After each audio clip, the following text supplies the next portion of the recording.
so sexy. You look so sexy, so sexy. You. Sino siya? Ang bangis niyang gumiling, ang bangis niyang gumiling, ang bangis niyang gumiling. Sino siya? Di na kayang pigilin, talagang manggigil. Ay, sino pa ba? Galing. Walang iba, kundi ang mabangis, makinis, manipis. At tuwing umaga, kahit di pa nagtututbrush, masarap ikis. Sexy Mega na naman po ang inyong kasama. Welcome back sa radio show ninyong walang title pero may beautiful DJ at merong topic ngayong umaga. Bago ang lahat, it's a beautiful Tuesday morning. Hey! Sige, igiling, maghihinto. Hoy, bago ang lahat, mag-good morning muna tayo. Magandang umaga. Kanina tayo mag-good morning ngayong araw ng Tuesday.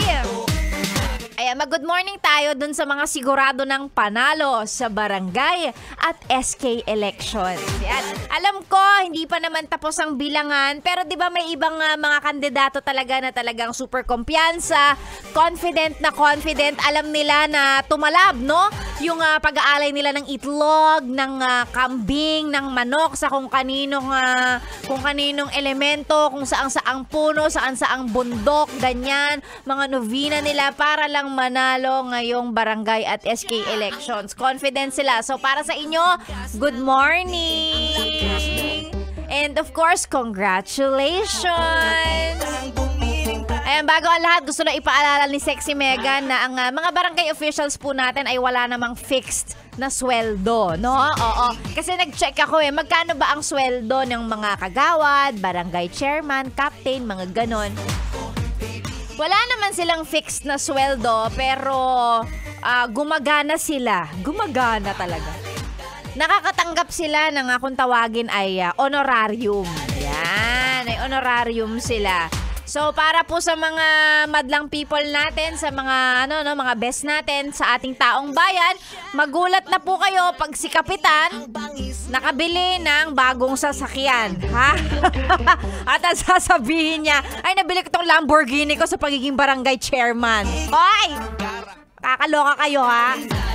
Ayan, oo. So again, sana manalo sa barangay election na ito, no, yung talagang mga karapat-dapat. Kahit pa sabihin natin na barangay chairman lang naman yan, barangay kagawad lang naman yan, wag natin langlangin kasi mas mahirap yung trabaho nila dahil sila yung mas malapit sa tao. Ha? Mas tinatakbuhan yan. Pag yung kapitbahay, walang pambili ng gatas, hindi ka naman kay senator kung kanino man pupunta, di ba? Kay barangay chairman ka pupunta. Oh, di ba? Ganon. Kaya sana yung talagang mananalo sa ating barangay elections ay yung talagang mga karapat-dapat. Again, hindi natin dapat nilalang-lang or bahala na kung sino manalo, no? Yung mga posisyon na yan, very important yan. Wow, may pag-ganon. Yeah, Sexy Megan po para barangay chairman.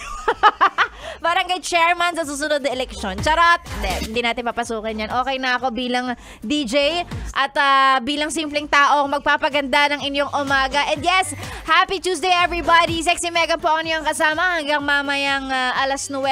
Kung ano man ang topic natin ngayong umaga, mamaya ko na ibibigay yan. Pero sa ngayon, stay put ka lang muna, tamang relax ka lang muna dyan. Gisingin mo muna ang katawang lupa mo dahil ngayong araw po ay hindi holiday. Uulitin ko, ha?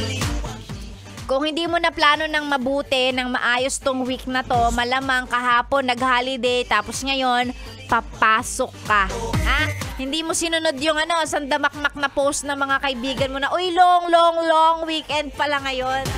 Isang linggo, pwede kang hindi pumasok. Oo, sa bagay, kung wala ka nang leave, bakit ka pa diba? Bakit ka pa mag-leave? Pasok ka na lang, masipag ka eh. Yan. Ay nako, ayan. Sa mga nasa biyahe, papasok sa kanilang mga opisina, sa kanilang mga trabaho, ingat!